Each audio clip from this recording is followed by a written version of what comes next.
আমি আপনাদেরকে এই মুহূর্তে বর্তমান গণতান্ত্রিক সরকারের পক্ষ থেকে একটি বার্তা দিতে চাই, এবং তা হলো দেশ এবং জনগণের কাছে আমাদের যেই প্রতিশ্রুতি দিয়ে এসেছি আমরা,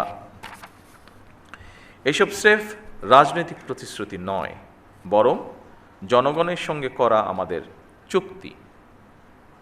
জনগণ আমাদের ইশতেহারের পক্ষে রায় দিয়েছে। সুতরাং বর্তমান গণতান্ত্রিক সরকার নির্বাচনী ইশতেহার এবং জনগণের সামনে স্বাক্ষরিত জুলাই সনদের প্রতিটি দফা, প্রতিটি অঙ্গীকার অক্ষরে অক্ষরে বাস্তবায়ন করতে সরকার বদ্ধপরিকর।